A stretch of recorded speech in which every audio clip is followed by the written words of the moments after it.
और बहुत ज़्यादा वो नुकसान करते थे, धर्म का भी नुकसान, हमारे मंदिरों को तोड़ते थे। तो सिकंदर बहुत हैरान रह गया ये सुनकर कि ये मेरे पास इतना सब कुछ है, ये नग्न साधु जिसके पास कुछ नहीं है, वो मुझसे भयभीत नहीं हो रहा है। पृथ्वीराज चौहान के समय की बात है, जब मोहम्मद गौरी ने आक्रमण किया था, तो पृथ्वीराज की सेना पहुंचती उससे पहले ही नागा साधुओं ने उस पर हमला बोल दिया। इस बात का कहीं हमारे इतिहास में जिक्र नहीं किया जाता। तब से ये परंपरा है कि सबसे पहले नागा साधु स्नान करते हैं कुंभ में, फिर बाकी जो और आते हैं भक्तजन या जो भी लोग वहाँ आते हैं वो इस पे स्नान करते हैं। तो जब मोह माया क्रोध कोई लोभ मन में नहीं है तो मन बच्चा हो गया। तो एक समाज हमारा जो है ना, उनको एक एक्सेप्टेंस नहीं है उनको लेकर। नमस्कार दोस्तों, प्रभात प्रकाशन के YouTube चैनल पर आपका बहुत बहुत स्वागत है। एक बार हम फिर हाजिर हैं आपके साथ अपना खास कार्यक्रम लेकर, सुपरस्टार लेकर। आज की हमारी खास मेहमान हैं सुमन वाजपेयी मैम, जो एक सुप्रसिद्ध लेखिका हैं। इसके साथ ही उन्होंने 160 से ज़्यादा पुस्तकों का हिंदी से अंग्रेजी में अनुवाद किया है। इसके अलावा उन्होंने बहुत से कहानी संग्रह, बाल साहित्य में भी अपना विशेष योगदान दिया है। नमस्कार मैम, आपका बहुत बहुत स्वागत है। धन्यवाद। आज के इस वीडियो में हम सुमन वाजपेयी जी से कई विषयों पर चर्चा करेंगे। हाल ही में उनकी किताब द नागा स्टोरी प्रकाशित हुई है, जिसके बारे में उनसे विस्तार से बात करेंगे। साथ ही नागा साधुओं के बारे में, उनकी जीवन शैली के बारे में और क्या क्या कैसे कैसे उन्होंने तप किए और क्या क्या इस समाज को दिया, उस हर एक विषय पे हम विस्तार से बात करेंगे।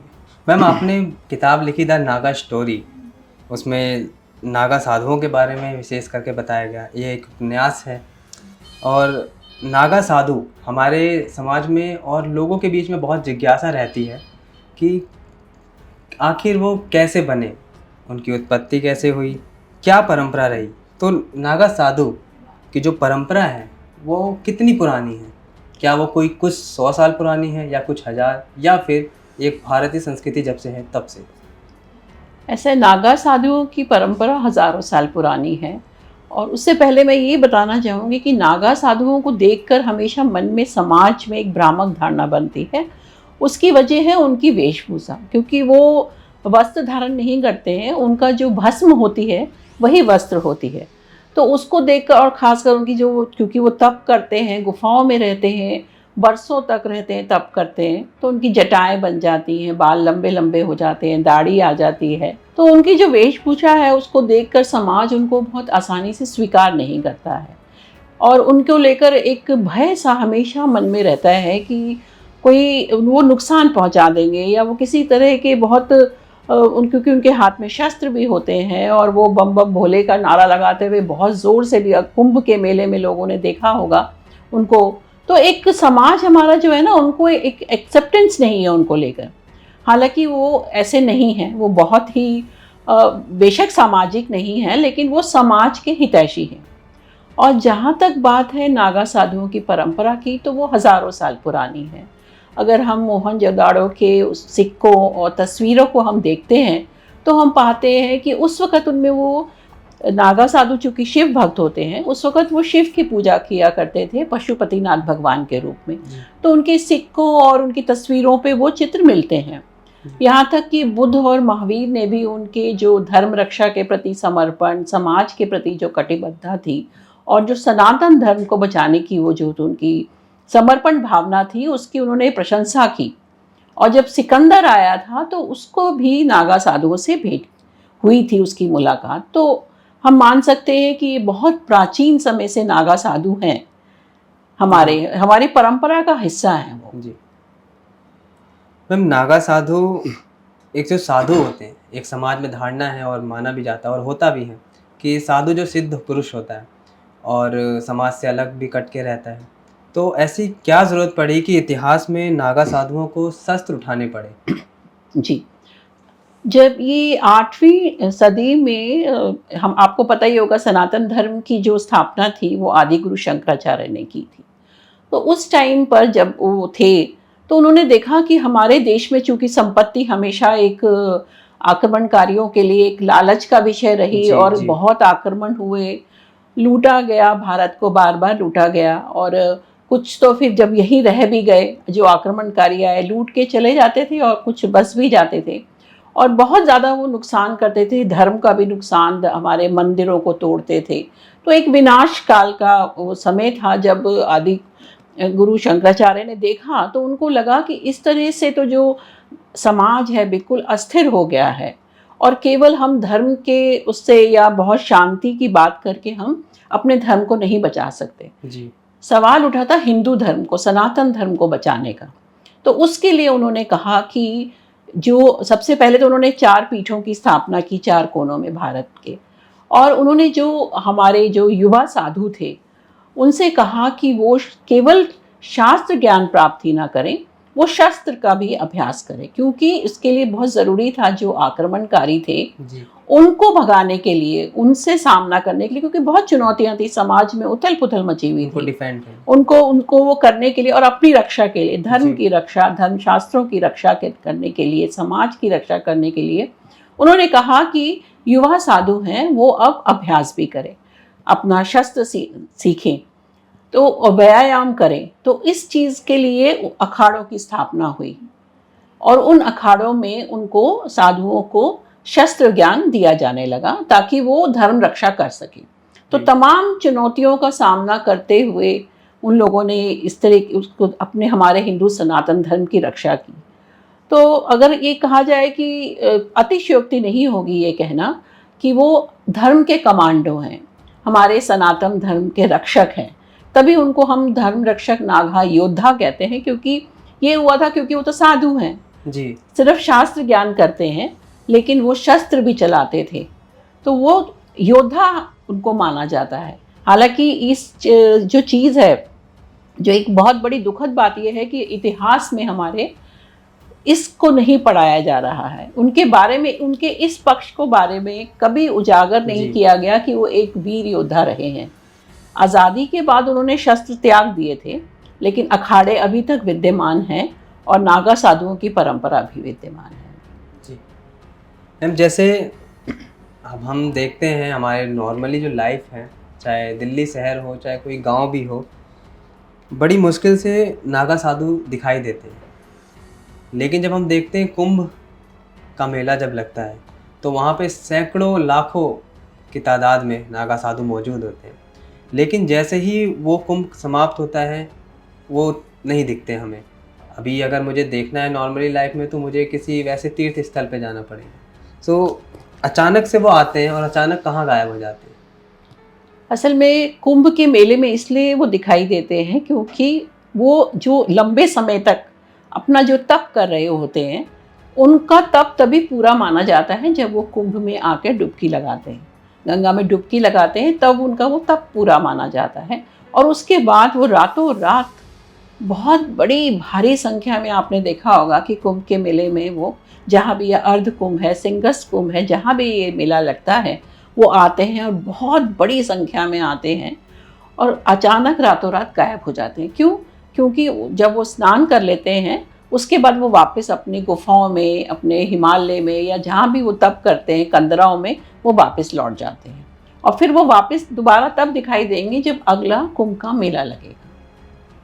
मैम, सिकंदर महान, सबने नाम सुना। सिकंदर, एक कहा जाता है कि विश्व को जिसने जीतने निकला और उसने जीता भी, लगभग सभी जीते को। लेकिन जब वो भारत आए तो वो नागा साधुओं से बहुत प्रभावित हुए।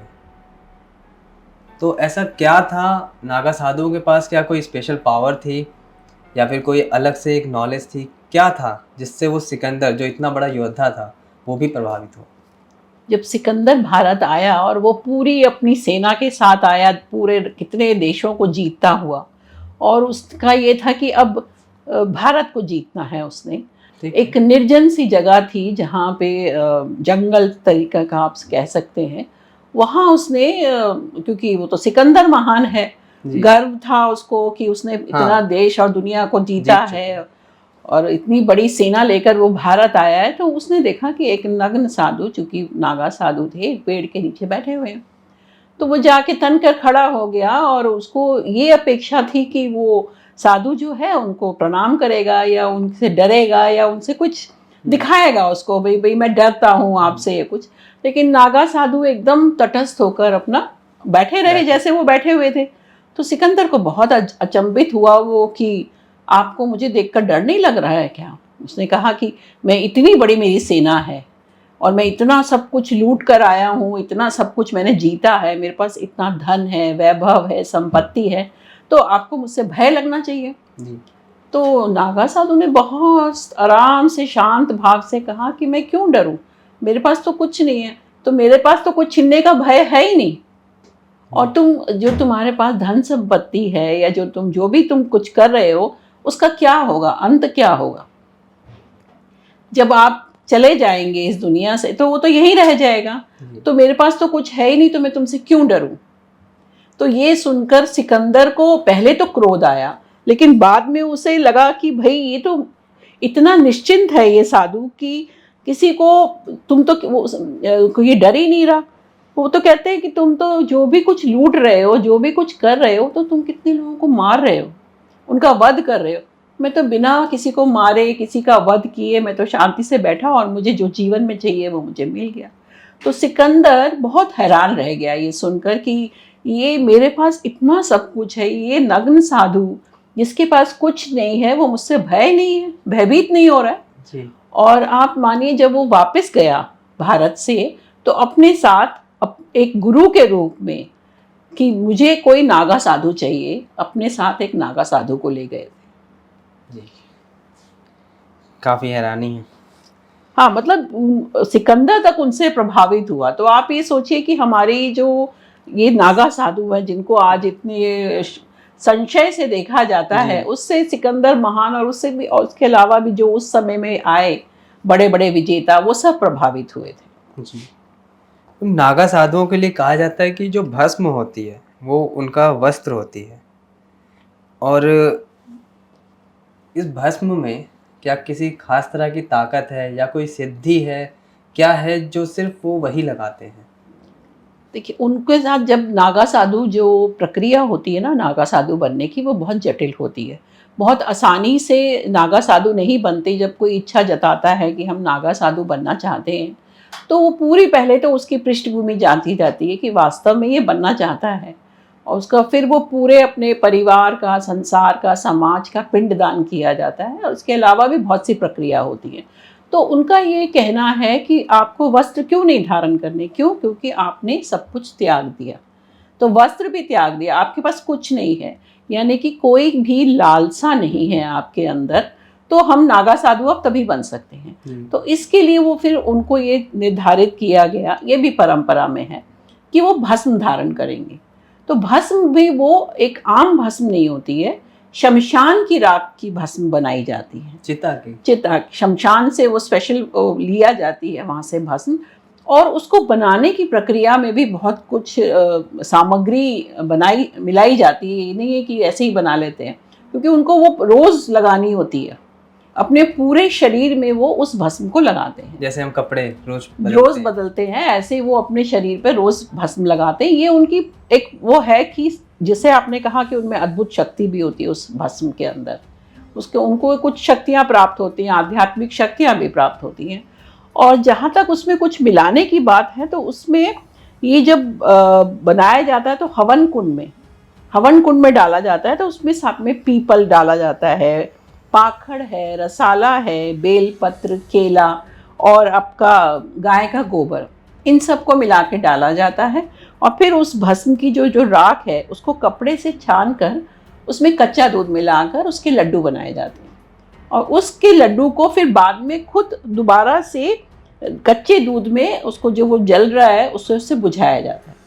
उसके बाद उस राख को वो लोग उस राख के ये भस्म को अपने शरीर में धारण करते हैं। तो एक बहुत पवित्र उसको माना जाता है एक, और उसमें आध्यात्मिक शक्ति है निसंदेह। जी, जैसे आपने बताया नागा साधु बनने के लिए एक जटिल प्रक्रिया से होकर गुजरना पड़ता है, ऐसे ही क्या नागा साध्वी बनने के लिए किसी विशेष तरह की प्रक्रिया के लिए गुजरना पड़ता है? क्या उन सारी मुश्किल चीज़ों को करना पड़ता है जो एक नागा साधु करता है? जी बिल्कुल, जैसे नागा साधुओं की प्रक्रिया होती है ऐसे नागा साध्वियों की भी होती है। केवल ये है कि उनको वस्त्र पहनने की अनुमति होती है, तो वो लाल रंग का या भगवा रंग का, नारंगी रंग का कपड़ा पहन सकती हैं। लेकिन उनको भी नागा, पुरुष नागा साधुओं की तरह पिंडदान करना पड़ता है, तप करना पड़ता है, और इस तरह की सारी चीज़ों की अपने परिवार को, अपना सब भुला के समाज को और सारे सब कुछ छोड़ना पड़ता है। और जितने भी नियम हैं, जो भी नागा साधुओं पे जो नियम लागू होते हैं, वही नियम उनको भी उन पर हाँ उनका अनुसरण करना पड़ता है, और वो भी उसी तरह से वहाँ अखाड़ों में रहती हैं। और जो जब वो इस तरह से हो जाती हैं एक पदवी पे, तो उन्हें या तो माँ की उपाधि दी जाती है, अवधूतनी बोला जाता है उनको। तो ये बहुत बड़े पद होते हैं उनके लिए, एक सम्मान की बात होती है। और वो उसी तरह से वो भी भगवान की भक्ति में लीन रहती हैं, और पहाड़ों पे जाके, कंदराओं में जाकर आपके तप करती हैं। मतलब दोनों को ही एक प्रक्रिया फॉलो करनी। हाँ, और उनकी एक खास बात ये है कि उनको श्रीमंत महंत का पद भी दिया जाता है, नागा जो साध्वी होती हैं। और वो उसकी जो जब जिनको ये श्री महंत का पद दिया जाता है, वे नागा साध्वी जो होती है, वो जब शाही स्नान होता है कुंभ का, तो उस दौरान पालकी में बैठकर चलती हैं। और साथ ही उन्हें अखाड़े का ध्वज, झंडा लगाने की, धार्मिक ध्वज लगाने की छूट भी होती है। तो ये एक उनके साथ एक अच्छा वो होता है कि वो शाही स्नान के लिए जब जाती हैं तो पालकी में बैठ के जाती हैं। मैम, इतिहासकार वैसे तो बहुत सारी चीज़ों की बात करते हैं, बहुत बातें हैं, लेकिन तराइन के पहले युद्ध की बात नहीं करते, जहाँ कहते हैं कि नागा साधुओं ने पृथ्वीराज चौहान की मदद की थी। जी, असल में क्या है ना, तराइन के दूसरे युद्ध की हमेशा बात की जाती है, क्योंकि उसमें पृथ्वीराज चौहान की हार हुई थी। जी। लेकिन तराइन के युद्ध के पहले जो पहला युद्ध हुआ था, उस पर बात नहीं की जाती, जहाँ पे नागा साधुओं ने मोहम्मद गौरी को हराया था। तो जब पृथ्वीराज चौहान के समय की बात है, जब मोहम्मद गौरी ने आक्रमण किया था, तो पृथ्वीराज की सेना पहुंचती उससे पहले ही नागा साधुओं ने उस पर हमला बोल दिया, और वो बुरी तरीके से उसको घेर लिया था उन्होंने, उसकी सेना को। और इसीलिए जब क्या होता है कि इस बात का कहीं हमारे इतिहास में जिक्र नहीं किया जाता। और ये जो युद्ध हुआ था, पहला युद्ध जो हुआ था, वो 1911 में हुआ था। उस समय गौरी की सेना कुरुक्षेत्र और पेहुआ के मंदिरों में नुकसान पहुंचाने की कोशिश कर रही थी। तब नागा साधुओं ने पृथ्वीराज की सेना को घेर लिया, और उसको जो था कुंभ में, इसी के जब ये जो युद्ध हुआ था, उसके बाद पृथ्वीराज चौहान ने नागा साधुओं को सम्मान देने के लिए ये परंपरा शुरू की थी कि जो कुंभ का जो पहला स्नान है, वो सबसे पहला जो स्नान है वो नागा साधु करेंगे। तब से ये परंपरा है कि सबसे पहले नागा साधु स्नान करते हैं कुंभ में, फिर बाकी जो और आते हैं भक्तजन या जो भी लोग वहाँ आते हैं, वो इस पे स्नान करते हैं। और उनको साथ में उन्होंने जो योद्धा, जो नागा साधु थे, उनको हिंदू धर्म का ध्वज दिया था, क्योंकि पृथ्वीराज चौहान ने कहा कि इनसे बेहतर धर्म की रक्षा, हमारे सनातन धर्म की रक्षा कोई नहीं कर सकता। तो तब से ही जो है नागा साधु हमारे धर्म की रक्षा के लिए खड़े हुए हैं। तो आपने किताब लिखी था नागा स्टोरी, तो क्या आप भी नागा साधुओं से बहुत ज़्यादा प्रभावित हैं, या फिर एक स्पिरिचुअलिटी जो उनके अंदर है वो क्या आपने देखी? आपने मतलब एक किताब लिखी, उसके पीछे क्या प्रेरणा रही आपकी? असल में जब नागा साधुओं पर किताब लिखने का सोचा गया, तब तक वही मैंने आपसे कहा, जैसे समाज में और लोगों की भ्रामक धारणा है, मेरे अंदर भी थोड़ा बहुत संशय था, क्योंकि जैसे हम उनका रूप देखते हैं कुंभ के समय, या कभी कहीं दिख जाते हैं, या उनके बारे में पढ़ा है, हमने देखा है किसी डॉक्यूमेंट्री में या किसी में, तो एक वो रहता था कि हाँ भाई इनसे शायद ये नुकसान पहुंचाएंगे। या आप जानते हैं जैसे आजकल सारे साधुओं का हाल है, तो उस एक परसेप्शन बन गया, एक परसेप्शन, एक धारणा सी बनी रहती है कि हाँ शायद। लेकिन जब मैंने उनको बारे में पढ़ा, कुछ उनके वीडियोस देखे, कुछ नागा साधुओं से मुझे बात करने का मौका भी मिला, तो मुझे रियलाइज़ हुआ कि नहीं, बड़े कोमल और सच्चे मन के होते हैं, क्योंकि वो शुरू से ही उनके अंदर ये भावना डाली जाती है कि उन्होंने सब कुछ त्याग दिया। तो जब मोह, माया, क्रोध, कोई लोभ मन में नहीं है, तो मन बच्चा हो गया। जी। तो वो उनसे तो डरने की ज़रूरत ही नहीं है, वो अपनी एक अलग दुनिया में मस्त रहते हैं, उनको किसी से कोई सरोकार नहीं है, समाज में क्या हो रहा है क्या नहीं हो रहा। लेकिन अगर कोई धर्म पे आँच आएगी या कोई किसी की ज़रूरत होगी तो वो रक्षा करने के लिए सबसे पहले आते हैं। तो आप ही मान सकते हैं, हाँ, एक आध्यात्मिक भावना प्रेरित होते हैं, उनको देखकर मन में जागृत भी होती है।